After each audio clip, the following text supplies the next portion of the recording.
ನೋಡಿ, CWRC ರೈತ ಮರಣ ಶಾಸನ ಬರೆಯುವಂಥ ಆದೇಶ ಏರ್ಪಟ್ಟಿದ್ದು ಅದನ್ನು ವಿತರಿಸಿ ಇವತ್ತು ಕನ್ನಡಿಗರು, ಕನ್ನಡ ಪರ ಹೋರಾಟಗಾರರು, ಮಣ್ಣಿನ ಮಕ್ಕಳು, ಕಾವೇರಿ ಒಳ್ಳೆದ ರೈತರು ಏನು ಆಗ್ರಹ ಇತ್ತು ಆಗ್ರಹಕ್ಕೆ ಹೊಡೆದು ಇವತ್ತು ರಾಜ್ಯ ಸರ್ಕಾರ CWMಗೆ ಕಾವೇರಿ ವಾಟರ್ ಮ್ಯಾನೇಜ್ಮೆಂಟ್ ಅಥಾರಿಟಿಗೆ ರಿವ್ಯೂ ಪಿಟಿಷನ್ ಶ್ಲಾಘನೀಯವಾದ ಶಿವಕುಮಾರ್ ಅವರು ಪದೇ ನಾನು ಬಂಗಾರಪ್ಪನವರ ಬಂಗಾರಪ್ಪನವರು ಅವರ ಕಾಲದಲ್ಲಿ ತಗೊಂಡಂಥ ನಾಡುನುಡಿಗೆ ಜಲಕ್ಕೆ ರಕ್ಷಣೆ ವಿಚಾರದಲ್ಲಿ ಅವರು ತಗೊಂಡಂಥ ದೃಢ ನಿರ್ಧಾರವನ್ನು DK ಶಿವಕುಮಾರ್ ಅವರು ತಗೋಬೇಕು. ಯಾಕೆಂದರೆ ಶಿಕ್ಷೆ ಅನ್ನೋದು ಬರೀ ಬಾಯಿ ಮಾತ್ರಲ್ಲ, ಅದು ಕೃತಿಯಲ್ಲೂ ಕೂಡ ಇರಬೇಕು.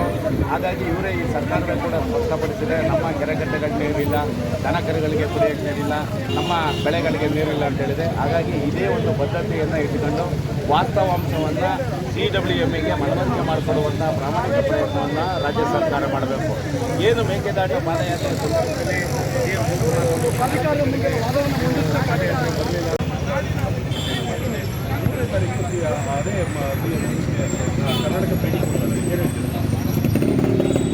ಏನು ಕಾವೇರಿ ನೀರು ತೀರ್ಪಿನ ಮಂಡಳಿ ಆದೇಶವನ್ನು ಹೊರಡಿಸಿತ್ತು, ಇದು ಕರ್ನಾಟಕಕ್ಕೆ ವಿರುದ್ಧವಾಗಿ ಬಂದಿದೆ. ಯಾಕೆಂದರೆ ಮಳೆ ಇಲ್ಲ.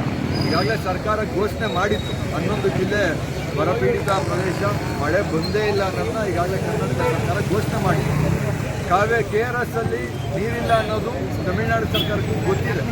ಆದರೆ ಅಲ್ಲಿನ ಒಗ್ಗಟ್ಟು ಯಾವ ರೀತಿ ಇದೆ ಅಂದರೆ ಅವ್ರದ್ದು ನೀರಿಗಾಗಿ ಇಡೀ ರಾಜಕಾರಣಿಗಳು ಒಂದಾಗ್ತಾರೆ. ನಮ್ಮಲ್ಲಿ ದುರಾದೃಷ್ಟನೋ ದುರ್ದೈವನೋ ಗೊತ್ತಿಲ್ಲ, ನೀರಿಗಾಗಿ ರಾಜಕಾರಣಿಗಳು ಒಂದಾಗಿದ್ದ ಇತಿಹಾಸ ನಾವು ನೋಡಲೇ ಇಲ್ಲ. ರೈತ ಸಂಘಟನೆ, ಕನ್ನಡ ಸಂಘಟನೆಗಳು ಇಂಥವರೇ ಹೋರಾಟ ಮಾಡ್ತಾರೆ, ಕೇಸ್ ಹಾಕಿಸ್ಕೊಳ್ತಾ ಇದ್ದಾರೆ, ವಧೆ ತಿಂತಾ ಇದ್ದಾರೆ, ಬರೀ ಇದೇ ಆಗುತ್ತಾ ಬರ್ತಾ ಇದೆ. ಇವತ್ತು ನಮ್ಮ ಸಾಂಕೇತಿಕವಾಗಿ ಇವತ್ತು ಸಭೆ ಇದೆ ದೆಹಲಿಯಲ್ಲಿ. ಆ ಕಾರಣ ನಾವಿಲ್ಲಿ ಕರ್ನಾಟಕ ಸರ್ಕಾರಕ್ಕೆ ಒಂದು ಎಚ್ಚರಿಕೆ ಕೊಡಬೇಕು ಅಂತ ಒಂದು ರಸ್ತೆ ಕಡೆ ಏನು ರೈತ ಸಂಘಟನೆಗಳು ಕರೆ ಕೊಟ್ಟಿದ್ರು, ಅದಕ್ಕೆ ಬಂದು ಭಾಗವಹಿಸಿದ್ದೀವಿ. ಬೆಂಗಳೂರಿನಲ್ಲಿ ಒಂದು ಸಭೆ ಮಾಡಿದ್ದೀವಿ. ಎಲ್ಲ ಸಂಘಟನೆಗಳು ಕೆಲವು ಜಿಲ್ಲೆಗಳನ್ನು ಆಯ್ದುಕೊಂಡು ಆ ಸಂಘಟನೆಗಳು ಅಲ್ಲಿ ಹೋರಾಟಗಳನ್ನು ತೀವ್ರಗೊಳಿಸಬೇಕು ಅಂತ. ಯಾಕಂದರೆ ನೀರನ್ನ ಉಳಿಸ್ಕೊಬೇಕು, ಇದು ನಮಗೆ ಕುಡಿಯೋಕ್ಕೆ ಬೇಕಾಗಿರೋ ನೀರು, ಬೇರೆ ಬೆಳೆಗೆ ಅಂತ ನಾವು ಕೇಳ್ತಾ ಇಲ್ಲ. ಹಾಗಾಗಿ ಈ ಹೋರಾಟನ ತೀವ್ರಗೊಳಿಸ್ತೀವಿ. ಇಲ್ಲಿ ವಿಜಯ್ ಅವ್ರದ್ದು, ತಮಿಳುನಾಡಿನ ಮುಖ್ಯಮಂತ್ರಿ ವಿಜಯ್ ಅವರು ಚಲನಚಿತ್ರ ಪ್ರದರ್ಶನ ಕಾಣ್ತಾ ಇತ್ತು. ನಾವು ಹೋಗಿ ಮಾಲೀಕರಿಗೆ ಮಾತಾಡಿ ಅವ್ರಿಗೆ ಹೇಳಿದ್ವಿ, ನೋಡಿ ಹಿಂಗೆ ಕಾವೇರಿ ಹೋರಾಟ ಆಗ್ತಿದೆ, ಜನರ ಭಾವನೆಗೆ ಧಕ್ಕೆ ಬರೋದು ಬೇಡ, ಏನೋ ತಮಿಳುನಾಡಿನ ಮುಖ್ಯಮಂತ್ರಿ ಚಲನಚಿತ್ರ ರದ್ದಾಗಬೇಕು ಅಂತ ಕೇಳ್ಕೊಂಡ್ವಿ. ಅವಾಗ ಅವರು ಆಯಿತು, ಈ ಪ್ರದರ್ಶನದಿಂದ ಅದನ್ನು ಕ್ಲೋಸ್ ಮಾಡಿ ನಾವಿನ್ನ ಮಾಡಲ್ಲ ಅಂತ ಹೇಳಿದ್ದಾರೆ. ಮಾಡಿದ್ರೆ ಅದಕ್ಕೇನು ಉತ್ತರ ಕೊಡಬೇಕೋ ಕೊಡ್ತೀವಿ. ಅವರು ಒಪ್ಕೊಂಡಿದ್ದಾರೆ, ಅವರು ಜನಗಳಿಗೆ ಸ್ಪಂದಿಸಿ, ಭಾವನೆಗಳಿಗೆ ಸ್ಪಂದಿಸಿ ಒಪ್ಪಿದ್ದಾರೆ. ನಿಜಕ್ಕೂ ಖುಷಿಯಾಗುತ್ತೆ, ನಮ್ಮೂರವರೊಬ್ಬರು ಈ ಥರ ಒಪ್ಕೊಂಡಿದ್ದಾರೆ ಅಂತ.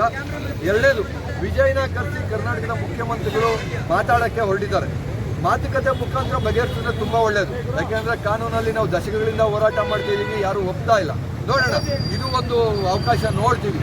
ಆದರೆ ಇಲ್ಲಿ ಅವ್ರನ್ನ ಮೆಚ್ಚುವಂಥ ಕೆಲಸ ಮಾಡಿದ್ರೆ ಯಾವುದೇ ಕಾರಣಕ್ಕೂ ಹೋರಾಟಗಾರರು ಸುಮ್ಮನೆ ಇರೋದಿಲ್ಲ. ಯಾಕೆಂದರೆ ಎರಡು ಸರ್ಕಾರದಲ್ಲೂ ಕಾಂಗ್ರೆಸ್ ಇದೆ.